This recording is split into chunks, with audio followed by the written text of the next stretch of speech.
Shalom and welcome to Jerusalem Studio. With just a few days remaining ahead of Israel's national parliamentary elections, a key issue continues to challenge the incumbent leadership in Jerusalem: tensions over possible conflagration on Israel's southern frontier. To discuss the situation vis-à-vis the Gaza Strip and its impact on the upcoming elections, we're joined here in the studio by Mr. Yoni ben Menachem, who is a Middle East expert and political analyst. Welcome. I'd like also to welcome our TV7 analyst, Mr. Amir Oren, and Mr. Mitchell Barak, who's the CEO of Kevoon Research Group. Welcome.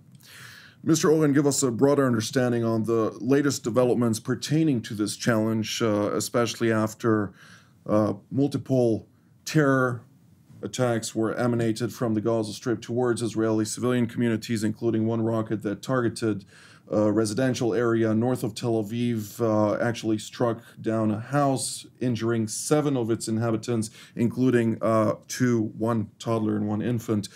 How is the situation actually implicating the current upcoming election? Well, obviously, given Israel's position, security is always uppermost in the minds of Israeli citizens who are also voters in elections. However, there are different kinds of security which concern Israelis. One is so-called basic security, existential threats, which used to be invasion by a powerful neighboring Arab army. This is no longer the case. Or a country such as Iraq or Iran with a potential nuclear weapon. The other part of security concerns is so-called current security, be it from the north or the south or from the Palestinian Authority. What you pointed out has to do with the recent conflagration on the Gaza border, which happens once every few weeks or a few months, and this time around happened a couple of weeks before the elections and caused Prime Minister Netanyahu to shorten his visit to Washington, rush back. There was an exchange of fire, and then quiet returned until the next time or until there is some arrangement between Israel and Hamas. So what the Israeli electorate has to weigh is, first of all, how does Netanyahu's record over the last 10 years, because he has been elected prime minister or started to serve as prime minister, again, coming back after he was defeated, exactly 10 years ago. It was April 1st, 2009. And during that time, there were 2 big campaigns, not wars, but campaigns in which Israel either raided Gaza from the air or invaded it for a few weeks. And between them, there were exchanges of fire. So how does the government policy compared to what the alternative parties suggest? This is one question. And the other is there a difference in the attitude of the government towards those settlements and citizens in the south, those who are used to daily barrages? Most of the rockets are being intercepted by Iron Dome, but nevertheless, it does rattle the nerves of anyone who lives there, children included, of course. And we see that once a house is hit in central Israel, as you pointed out, then the government changes its tune. Well, rattling the citizens of southern Israel is, of course, an understatement. Mr. Ben Menachem, over the course of the past year, the Islamist organizations in Gaza have fired 1,233 rockets from the Palestinian enclave towards Israel's southern communities and set off 94 explosive devices along the border fence and by the use of the incendiary kites and balloons, it burned more than 8,000 acres of farmland and, of course, of natural forest across southern Israel. Right now, Israel, just leading up to the election, facing, again, a barrage of rockets coming from the Gaza Strip, with the attack that I mentioned in my first question, has sought to alleviate the situation through Egyptian and UN brokerage, something that led to it actually, some might think, even concede to the demands of the Islamist Hamas organization to try and keep the calm before the upcoming election, with extending the fishing zones from 22 kilometers to 28 kilometers, which is equivalent to 50 nautical miles, the most it's been since the Second Intifada, and also opening the two border crossings from the Gaza Strip, from Israel into the Gaza Strip, the commercial border crossing, which also allowed Israel to renew its supply of fuel to the Sol power plant in the Gaza Strip. All that in spite of aggression and different movements on the scene, which can be identified on the other side of the border within the Gaza Strip. Where does Israel stand when we're looking at all this situation, a year of extensive terror emanating from the territory, and still Israel's looking at it and just allowing to concede and concede and concede? Yeah, this is the problem. I think the Israeli deterrence is gone. We already more than a year, there's a war going on the border with Gaza Strip, and the Israeli policy was that we're not dealing seriously with this war, we are containing the situation, and we are concentrating on the northern front because we have a problem with Iran in Syria, and Iran is trying to build a military force in Syria, and also to open a new front in the Golan Heights, and we got the impression as if Israel cannot handle both fronts at the same time, which is wrong, because we always had problems from all the fronts, and we always handled these problems with great success, I think. So I think this was a mistake of Prime Minister Netanyahu when he decided to concentrate only or mostly on the border in the north and contain the situation on the southern border.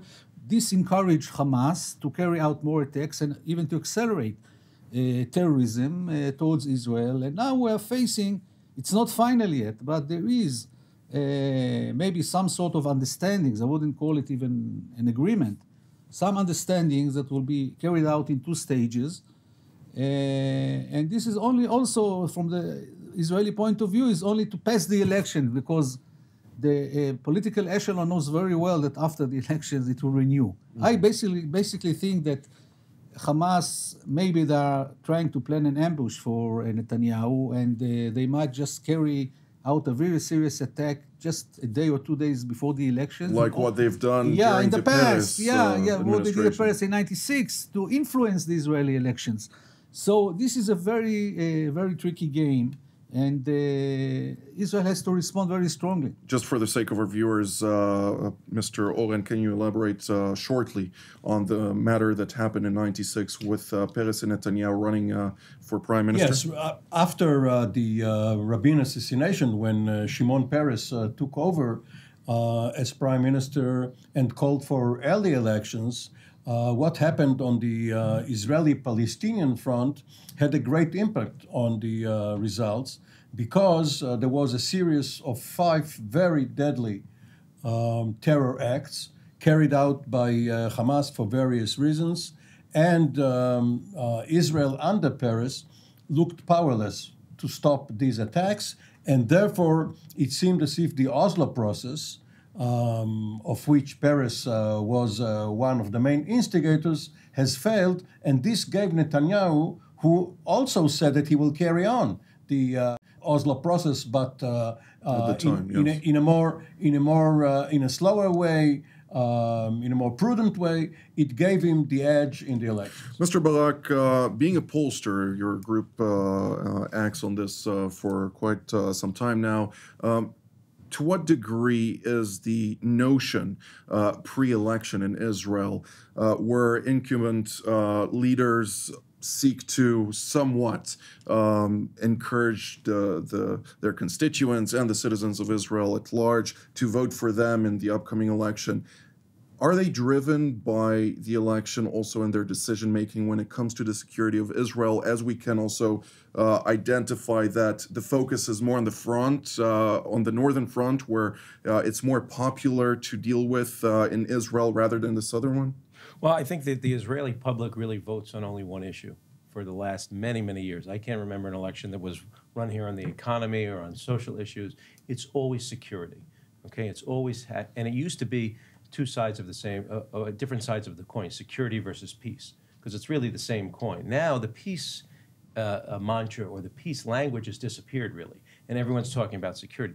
The interesting thing about Netanyahu is his whole career was built on security, fear, terror. If you go back from when he first got into politics as the institute that he started for his brother, which was an anti-terror to bring issues to the front. He then went to Washington as a deputy ambassador. In New York, all he talked about was the Saudi missiles, the threat to airplanes, and then he really built his career in the Gulf War when he came back here as a deputy foreign minister. In every election so far, it's always been security and trying to get people to understand that he is the best man for security. There's no one else, which is interesting because when he was elected in 1996, he had less experience, government experience, than any single person running today who's spoken as prime minister. He was never a minister. He never sat in the security cabinet. He was a deputy minister. That was the most he was in 96. So everyone here in the field almost, even the senior Likud people, have that. So security is a main issue. What's interesting when we talk about Gaza is that it's kind of changed, meaning there's one thing that we found in survey research since we've been looking since the Second Lebanon War is that Israelis can tolerate civilian casualties. They can't tolerate military casualties or kidnappings.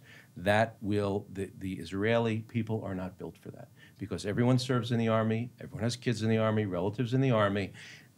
We can't take real military casualties, and that's really what's going to stop the attacks in Gaza is you have to send in ground troops, and that's when the casualties start.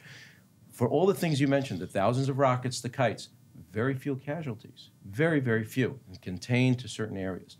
Israelis can do that and stick with that. The other thing is Iron Dome changed the game totally, because up until now, the Israeli military only responded when there were real casualties on this side, meaning if it landed in an empty field, empty building, there was no real response. But now with Iron Dome, it's like you play a basketball game. There's no foul, nothing happened, right? But it's not guaranteed. They didn't. The Iron Dome did not stop the rocket to Sharon, to Mishmeret.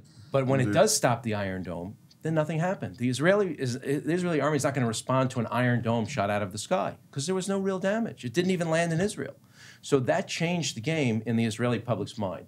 And Israelis are used to what's going on in the south. It doesn't affect Israelis. It only affects them when it starts to hit Tel Aviv. And people say, oh, we're under attack now.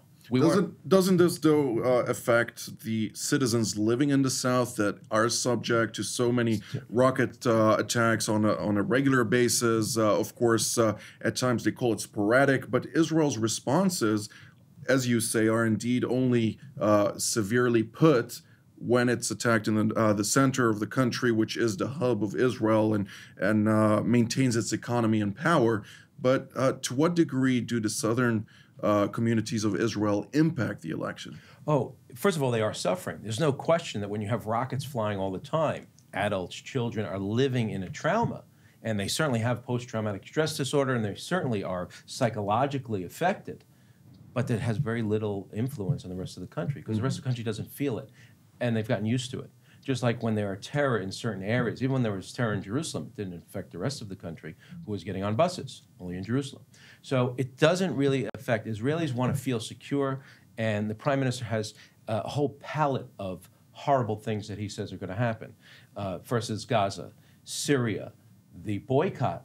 You know, the whole boycott issue is something that the prime minister has propped up over the years. Nevertheless, contrary to previous years and previous elections, now Prime Minister Benjamin Netanyahu needs to face 3 IDF chiefs of staff, or former IDF chiefs of staff, who have combined an experience they promoted as 100 and some years. To what degree is Prime Minister Netanyahu now challenged by the fact that 3 top generals are facing him in the election for the premiership? You're talking about retired generals, Ya'alon, Ashkenazi, and obviously Gantz, their leader, as well as another general, Tal Russo, who is number 2 on the labor list. So it's a formidable group of former military chiefs, people who spent their lives fighting, coming up through the ranks, being in command of platoons to divisions. These are not lightweights in the security arena. Just to elaborate on the question on which you dwelt right now, Iron Dome and the other anti-missile systems changed Israeli doctrine and therefore policy too. Because up until the late 1980s, the Israeli Air Force, which always gets almost half of the defense budget, put its accent on offense. It said that a missile can only do one thing: shoot another missile, intercept another missile. But a fighter plane can be very versatile, and therefore one should put money into it. And our enemies should know that if they attack us, a counterattack will come. This did not take into account situations such as Hamas in Gaza, which may want Israel to come into Gaza, may want to tempt Israel. And therefore, it is best for Israeli citizens and strategy to have a defense, such as Arrow or Magic Wand, or David Sling, as it is called too, and Iron Dome, which gives people a sense of security. They know that 90% of the time it will work. Well, there is, of course, the other 10%, but it will probably fall in my neighbor's yard. And I can feel relatively safe, so there is less pressure on the government to go on the attack. And the government does not feel it necessary to start a campaign which it knows will end exactly where it started. Mr. Ben Menachem, I still didn't get a complete, clear answer with regard to the impact of all those Israeli citizens living in southern communities that are subject to constant rocket fire, whether it's sporadic rocket fire at times or barrages of massive attacks.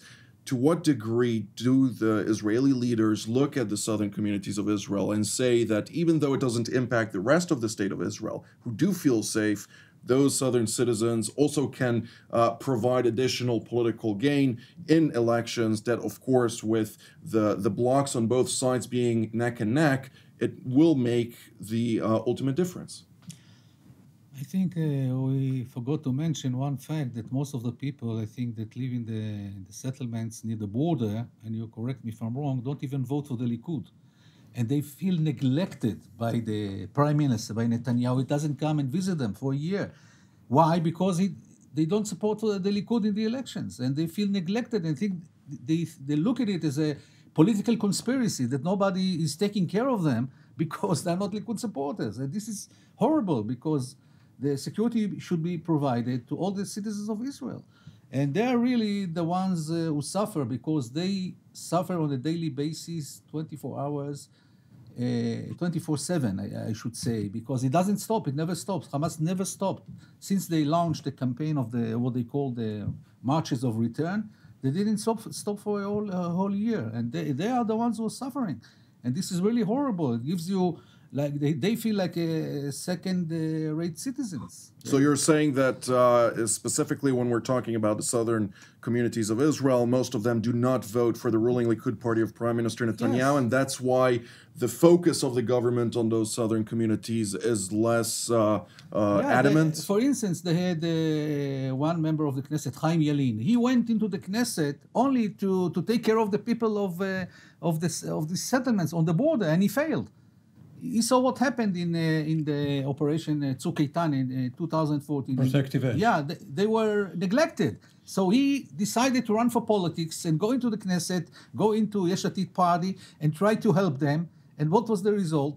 He was rejected. He couldn't do anything. But in other towns, a few more kilometers to the Sderot. east, Sderot, Ofakim, These are Likud supporters. These are Likud, and Netanyahu goes there to visit them. Occasionally, they do get their rockets too. Yeah, they get their rockets too, but the political echelon Likud is very interested in Sderot. They're going there and taking care and calming the citizens, which is not happening in the other settlements who are like labor supporters or whatever. So this is very unfortunate. Mr. Barak? So I think it's interesting because one of the reasons that people care less there is because the people from Tel Aviv don't live in the south. They live in Tel Aviv. Tel Aviv, the Jerusalemites, the people that live in the south are poorer people. They're more Sephardi people. They're not as politically attuned, sophisticated. They're not in decision making. And you know what? As long as it's contained there for them, they don't have a lot of political clout on the one hand. And on the other, the real cost to human lives is not great. It's horrible how they live. But the rockets, the kites are not doing real damage. Let's talk about the economic aspect of the election. Of course, the stability of Israel is a key factor in bringing foreign investments and major corporations into the Jewish state. And now that the state of Israel, or the government under Prime Minister Benjamin Netanyahu, moved most of the high-tech industry and the cyber facilities to the southern city of Beersheba, which is also subject for on several occasions to sporadic rocket fire from the Gaza Strip. To what degree does this not impact the perception of Israelis that, yes, Netanyahu has provided certain stability for the state of Israel, has brought a lot of foreign investments, but at the same time, this ongoing situation on the southern part of the country is impacting the foreign investments to a certain degree, even though it's only a mirage to a certain degree? Well, most of the people are not working in high tech here. Most of the people are proud that Israel is a startup nation, that we've got so many, great companies that have gone public or have been sold for billions and billions of dollars, but it doesn't affect them. And the fact of the matter is that the Israelis are more concerned with security at the end of the day. And the economic part of it is not going to affect how they view the votes. And even with regard to the South, they don't view Hamas as an existential threat. They do view the Iranians as an existential threat. They see possibly Syria with Russia and Iran as an existential threat. Hamas has seen it. I think they're very creative and innovative when they can take kites and turn them into weapons. But for most people, it doesn't look like a serious threat to the state of Israel. And even when they fire rockets, those rockets are... If I may add to that, please. One of the reasons this occasional rocket into central Israel, there was a previous occasion where rockets landed south of Tel Aviv a few months ago. Why does this concern people so much, in addition to the fact that they live mostly in central Israel? It's Ben Gurion Airport. Because travel to Israel is one rocket away from Ben Gurion Airport being hit, much like maritime traffic to Israel is one torpedo away from a merchant seaman being hit, and insurance rates going up in such a way that no one is going to come over. So people are concerned, and the government and the military, of course, are concerned too, in protecting infrastructure and key points. And these are all concentrated in central Israel, around Tel Aviv, the defense establishment, and other critical installations. So it's a fact of life that in addition to being a population center with some 3 million people out of the 8 million Israelis, it also has to do with Ben Gurion Airport, and this is one reason why Israel has built an alternative site in the south. Well, we're drawing near to the end of the program, so I'd like to give each and every one of you the opportunity to elaborate on how he sees the upcoming days evolving. We're just a few days before the election. Mr. Ben Menachem? I think we are still on a course of a collision, and even though there are some understandings between Israel and Hamas, some of them were achieved. I think that we don't know how Hamas exactly is going to operate. Maybe they will do something before the elections, but definitely after the elections they'll continue, and I anticipate that in the summer we will have to do something very big in Gaza Strip, because it's not going to not going to be finished. And we didn't even talk about the 4 hostages the Hamas is holding, Israelis. Of course, the IDF has stated that the Islamic Jihad in the Gaza Strip, which is the Iranian-backed organization, a close ally also of the Islamist Hamas organization, is preparing on the Gaza side of the border. I disagree with the IDF. I think this is it's not accurate what they say. I think they don't have a very clear intelligence picture of what's going on in Gaza. Hamas is in charge of everything which is happening. They know about each balloon which is sent to the other side, each bomb, each even stone. They know exactly. They control for 100% the situation. So to put the blame on the Islamic Jihad, I wouldn't go that far. I think the IDF is wrong, and the responsible for the terrorism is Hamas because he controls the Gaza Strip. Nevertheless, the concerns of an imminent attack are concerns voiced by the IDF at this point. I think they went too far to announce that in order to prevent this intention, But I basically think that even Islamic Jihad will carry it out. Hamas is responsible. Mr. Barak? So I'll say one thing interesting about this election is that it seems to be almost a head-to-head race, which has never really taken place for a very long time, meaning it's Netanyahu versus Gantz. He's done a great job of really coming from nowhere because he was didn't have a political movement, started his own political movement, got together with Lapid. So as you mentioned, it's Netanyahu versus 3 generals. The thing is that those 3 generals and some of the other political people, looks like the Netanyahu ex-lovers party, the people that worked for him and didn't do well with him, he likes when they gang up against him. The other thing is Israelis like strong leaders. They like people that take decisions. They like people that are almost dictators, like Netanyahu.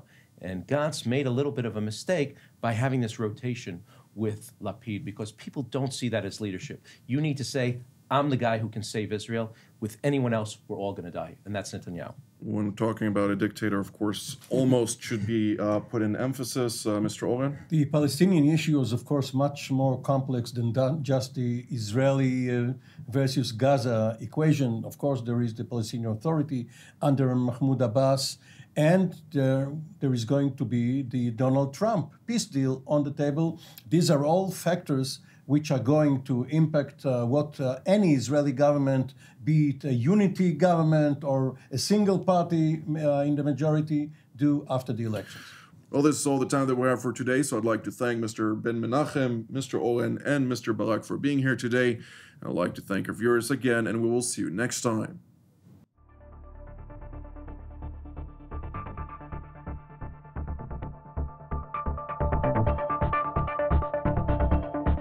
You just watched TV7 Jerusalem Studio.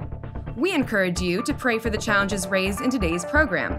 If you were blessed by our production, please consider supporting TV7 Israel. The details of our respective bank accounts for donations from Europe and the United States appear on the screen. Your generosity allows us to continue to serve God's calling, to broadcast content that truly matters through TV7 Israel from Jerusalem.